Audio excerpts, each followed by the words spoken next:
सबसे पहले यह जानना चाहेंगे क्या सबसे बड़ी वजह है, क्योंकि बीजेपी की तरफ से यह कहा जा रहा है कि यह सहानुभूति बटोरने की कोशिश है। जब जेल में थे अरविंद केजरीवाल तब उन्होंने इस्तीफा नहीं दे दिया, अब जमानत मिलने के बाद जब वो बाहर आए हैं तो उन्होंने मुख्यमंत्री पद से इस्तीफे देने का ऐलान कर दिया है।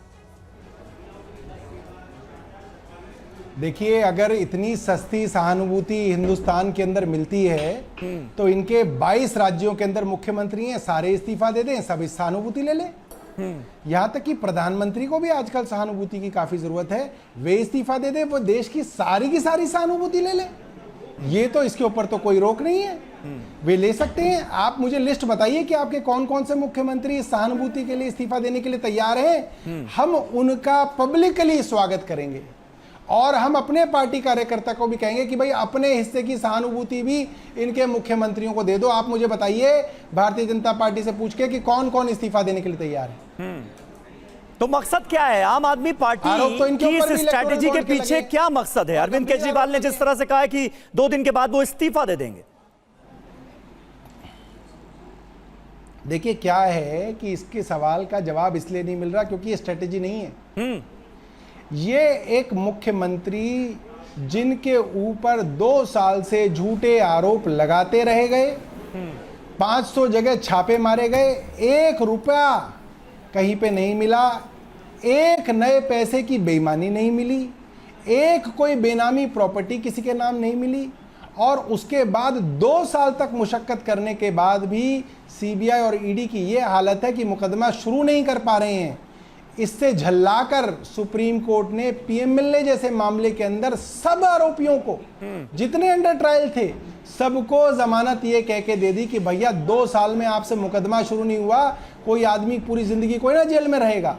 इसके बाद जब सुप्रीम कोर्ट की अदालत से अरविंद केजरीवाल जी को जमानत मिली और अरविंद केजरीवाल जी बाहर आए तो उन्होंने ये फैसला किया कि भाई मैंने IRS पास किया, IIT पास किया, इनकम टैक्स कमिश्नर की नौकरी में था, इस्तीफा दे दिया कि सुंदर नगरी की झुग्गियों के अंदर गरीबों के साथ रहूंगा, उनके राशन कार्ड के लिए, उनकी RTI के लिए लड़ाइयां लड़ूंगा। ठीक है, तब मालूम नहीं था अरविंद केजरीवाल को कि 10 साल बाद अन्ना हजारे का आंदोलन होगा, पार्टी बनेगी। उन्होंने तो संघर्ष किया, उन्होंने सेक्रीफाइस तब भी दिया। यही तो सबसे बड़ी बात है ना सौरभ भाई, यही सबसे बड़ी बात है कि भ्रष्टाचार के खिलाफ आंदोलन करके जिस पार्टी का जन्म हुआ, आज उसी पर भ्रष्टाचार के इतने संगीन इल्जाम लगे।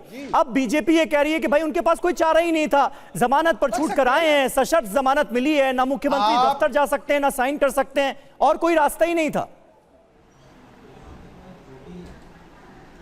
भारतीय जनता पार्टी की माने तो 6 महीने पहले भी कोई रास्ता नहीं था।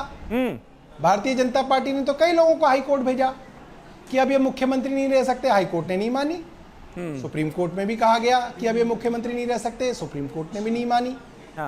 बोला गया कि साहब मुख्यमंत्री जेल में होंगे तो संवैधानिक संकट खड़ा हो जाएगा, सरकार गिर जाएगी, कोई संवैधानिक संकट खड़ा नहीं हुआ, कोई सरकार नहीं गिरी। विजेंद्र गुप्ता LG से मिले, बोला सरकार गिराएंगे, नहीं गिरी। राष्ट्रपति से मिले, बोला राष्ट्रपति शासन लाएंगे, नहीं हुआ। क्योंकि भारतीय जनता पार्टी के कुतर्क जो हैं वो कानून संगत नहीं है। आज भी मुख्यमंत्री किसी मंत्रालय के मंत्री नहीं है, उनके पास ऐसी कोई फाइलें नहीं हैं जो रोजमर्रा में जाती हों जिससे कोई काम रुकता हो। हम मंत्री जो हैं, हमारे पास दर्जनों फाइल रोज आती हैं, हम उनसे सलाह मशवरा करते हैं, उसके हिसाब से फाइलों को साइन करते हैं। दिल्ली का काम ऐसे चलता है। और जब 2015 में पहली बार सरकार बनी अरविंद केजरीवाल की मेजॉरिटी वाली सरकार, तब से आज तक केंद्र सरकार ने तो पावर छीनी ही छीनी है। हर बार नया कानून लाके, नोटिफिकेशन लाके, बिल लाके, और वो तो बहस बड़ी लंबी है सौरभ भाई। लेकिन अब चक्कर ये है कि अब सबसे बड़ा सवाल ये हो गया है कि अब अरविंद केजरीवाल के बाद कौन बनेगा दिल्ली का मुख्यमंत्री? मनीष सिसोदिया भी नहीं बनेंगे, ये भी अरविंद केजरीवाल ने आज साफ कर दिया। तो फिर कौन? देखिए, अरविंद केजरीवाल जी के अलावा जो भी आदमी इस पार्टी के अंदर है, चाहे वो विधायक है, चाहे वो कार्यकर्ता है, चाहे वो मंत्री है, हर आदमी का उद्देश्य आज से सिर्फ एक ही है कि कैसे जनता की अदालत में अग्नि परीक्षा से पार होके अरविंद केजरीवाल दोबारा मुख्यमंत्री की कुर्सी पे बैठे। और हम सब लोग आज से सिर्फ इसी काम में लगे हैं कि जनता के सामने जाएंगे और जनता से कहेंगे अगर आप मानते हैं कि अरविंद केजरीवाल गुनाहगार हैं तो वोट मत दीजिएगा, और अगर आप मानते हैं कि आपका बेटा ईमानदार है तो उसको उस कुर्सी पर दोबारा बिठाने के लिए उसको वोट दीजिएगा, तभी अरविंद केजरीवाल उस कुर्सी पे बैठेंगे। ठीक है सौरभ जी, ये तो बात हुई फरवरी 2025 की, लेकिन अभी क्या होने जा रहा है? आप बनने जा रहे हैं मुख्यमंत्री, क्योंकि मनीष सिसोदिया तो नहीं होंगे, ये उन्होंने क्लियर कर दिया। आप मंत्रालय संभाल रहे हैं, आपको जिम्मेदारी मिलने वाली है क्या? इस तरीके की कोई भी चर्चा पार्टी के अंदर नहीं है। आज की तारीख में ये है कि कल और परसों छुट्टी है जी, मंगलवार को ऑफिस खुलेंगे तो मुख्यमंत्री अपना इस्तीफा जो है फॉर्मली दे देंगे।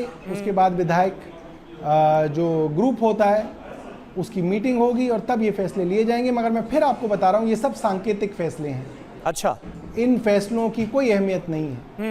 नहीं, लेकिन मुख्यमंत्री वही बनेगा ना जो दिल्ली सरकार में अभी कोई मंत्रालय संभाल रहा है। इस बात की है, ये माना जाए ना, ये तो पक्का है। अब देखिए मुख्यमंत्री तो कोई भी विधायक बन सकता है, ऐसा नहीं है कि कोई मंत्री ही बन सकता है। एक बार जब मुख्यमंत्री इस्तीफा दे देंगे तो जो है तो दोबारा से विधायक मंडल का जो है नेता चुना जाता है और फिर जो है दोबारा से मंत्रिमंडल तो कोई चुना हुआ विधायक ही दिल्ली का अगला मुख्यमंत्री होगा, ये क्लियर है? देखिए क्लियर तो मुझे कुछ भी नहीं है, मुझे भी उतनी ही जानकारी है जितनी आपकी जानकारी है। अरे मगर जब विधायक दल की मीटिंग होगी, चर्चाएं होंगी, हो सकता है पीएससी की मीटिंग हो, उसके अंदर ये फैसला किया जाएगा। मेरे को बिल्कुल जानकारी अगर होती तो मैं आपके चैनल पे बिल्कुल ये ब्रेकिंग देता, क्यों नहीं देता? नहीं सौरभ जी, लेकिन जब ये आप कह रहे हैं कि भाई ये भी अभी तय नहीं है कि चुना हुआ विधायक ही मुख्यमंत्री होगा, तो मैं इसमें ब्रेकिंग न्यूज ये निकाल रहा हूं कि सुनीता केजरीवाल भी हो सकती हैं दिल्ली की सीएम। नहीं, देखिए होने को तो आप भी हो सकते हैं, आप क्यों नहीं हो सकते हैं? आप भी हो सकते हैं, कोई भी हो सकता है, ऐसा नहीं है। मतलब मैं सिर्फ ये कह रहा हूं कि मैं बहुत ज्यादा कंडीशंस लगा के किसी व्यक्ति के ऊपर इशारा नहीं करना चाहता। अब आप कहें कि मंत्री ही होगा तो मंत्री तो 4-5 ही हैं, फिर आप कहेंगे इनमें से कौन होगा, महिला होगी या पुरुष होगा, नया होगा या पुराना होगा, तो उसके अंदर तो आप करते करते पहुंच जाएंगे। मगर मुझे जानकारी नहीं है इस बारे में, अगर जानकारी होती तो मैं बिल्कुल मदद करता। नहीं, ये नाम मैंने इसलिए भी लिया क्योंकि जब से ये फैसला आया है कि अरविंद केजरीवाल अपने पद से इस्तीफा देने जा रहे हैं, मुख्यमंत्री वो नहीं होंगे और मनीष सिसोदिया भी नहीं होंगे, बीजेपी के जिन भी नेता से आप बात कीजिए वो ये कह रहे हैं कि देखिए जी सारी बातें सामने आ गई, सुनीता केजरीवाल को, अपनी धर्मपत्नी को अरविंद केजरीवाल मुख्यमंत्री बनाना चाहते थे, अब वही होने जा रहा है। अब देखिए ये तो भारतीय जनता पार्टी का कहना है। अब भारतीय जनता पार्टी तो जाहिर सी बात है कुछ ना कुछ कहेगी, मगर मैं ये कहूँ कि भारतीय जनता पार्टी की हर बात के बारे में हम स्पष्टीकरण दें वो भी हमारे लिए संभव नहीं है। 1-2 दिन की बात है, सब सामने आ जाएगा। लेकिन क्या आपको लगता है कि ऐन चुनावों से पहले अरविंद केजरीवाल ने ये इस्तीफे वाला दांव चलकर बीजेपी के लिए भी बड़ी मुश्किल पैदा कर दी है क्या? मतलब बीजेपी के लिए भी बड़ा अनएक्सपेक्टेड था, ये आप लोग मानते हैं क्या? देखिए भारतीय जनता पार्टी के लिए दिल्ली में विधानसभा का चुनाव जीतना हमेशा से कठिन रहा है। पहली बार जब वो सरकार उन्होंने 1992 में बनाई तो 3 मुख्यमंत्री उनको बनाने पड़े, मदन लाल खुराना, साहिब सिंह वर्मा और सुषमा स्वराज। और उसके बाद 1997 में जो उनकी सरकार गई, अब तक उनकी सरकार वापस आने की कोई गुंजाइश नहीं बन पाई। कभी 3 सीटें आई तो कभी 8 सीटें आई, वो भी शाहीन बाग के बाद उनकी 8 सीटें आ पाई हैं। तो उनके लिए दिल्ली की राह हमेशा से मुश्किल रही है। दिल्ली में राज करने का भारतीय जनता पार्टी के पास एक ही रास्ता है, वो है राष्ट्रपति शासन लगा के चोर दरवाजे से सरकार को चलाना। उसके अलावा उनके यहाँ पे शासन की गुंजाइश कम है। लेकिन सौरभ जी, एक आपको नहीं लगता कि इसमें एक मुश्किल भी है? आज अरविंद केजरीवाल को मैं सुन रहा था, उन्होंने अपने संबोधन में इस बात का जिक्र किया कि भाई कानून की अदालत से मुझे इंसाफ मिला, अब मैं चाहूंगा कि जनता की अदालत से भी इंसाफ मिले। तो कानून की अदालत ने तमाम भ्रष्टाचार के संगीन आरोपों से बरी तो नहीं किया है, अभी तो सिर्फ जमानत मिली है ना, आरोपों से बरी तो हुए नहीं है अरविंद केजरीवाल। तो आपको नहीं लगता कि ये जो फैसला लिया गया इसमें पार्टी के लिए एक मुश्किल भी खड़ी हो सकती है? देखिए, ये बात तो कोर्ट ने भी बहुत चिंता की जी कि आखिर केंद्र सरकार की एजेंसियां ट्रायल क्यों नहीं शुरू होने देती। भाई एक तरफ तो आप कहते हैं कि एमपी एमएलए कोर्ट जो है फास्ट ट्रैक पे चलेंगे, दूसरी तरफ षड्यंत्र इस तरह से किया जाता है कि 2 साल हो गए आप इन्वेस्टिगेशन ही कर रहे हैं। आप पहले दिन से कह रही है भारतीय जनता पार्टी उनके पास सारे सबूत हैं, अरविंद केजरीवाल भ्रष्टाचारी हैं और ये ओपन एंड शट केस है। और 2 साल बाद 500 जगह छापे मारने के बाद हालात ये हैं कि इनके पास मुकदमा शुरू करें उस लायक भी सबूत नहीं है। कोर्ट लगातार इनको फटकार लगा रही है। तो ऐसे में माना जा सकता है ये तो 10-10, 15-15 साल तक मुकदमे खत्म नहीं करेंगे किसी के ऊपर। तो क्या 10-10, 15-15 साल तक किसी को गिरफ्तार रखा जाए और फिर किसके फैसले का इंतजार किया जाए? तो हमने कहा जनता के फैसले से आगे का कदम उठाएंगे। ठीक है। जनता की अदालत के अंदर अग्नि परीक्षा अरविंद केजरीवाल देंगे, आम आदमी पार्टी देगी और इस परीक्षा के अंदर पार निकलेंगे तो ही मुख्यमंत्री अरविंद केजरीवाल बनेंगे, वरना जनता का फैसला सर आंखों पे माना जाएगा। तो दिल्ली की जनता ये सवाल नहीं पूछेगी कि भाई जब जेल में थे तब इस्तीफा नहीं दिया, जमानत पर बाहर आए तो इस्तीफा दे दिया? कई सवाल पूछेगी, कई सवाल पूछेगी और उनको बताया जाएगा कि आज देश के हालात ये हैं कि हर विपक्षी दल के मुख्यमंत्री के ऊपर मुकदमे किए जा रहे हैं।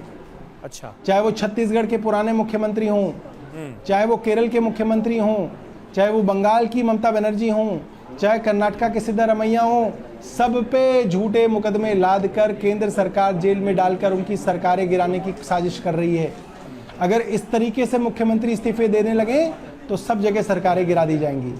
और इनके षड्यंत्र को अरविंद केजरीवाल ने खत्म किया, इनके षड्यंत्र से पार निकले, अपनी पार्टी भी बचाई, अपनी पंजाब में सरकार भी बचाई और अपनी दिल्ली में सरकार भी बचाई। और आज एक अभिभावक की तरह बाहर आए हैं तो कह रहे हैं कि आज मैं इस्तीफा दूंगा।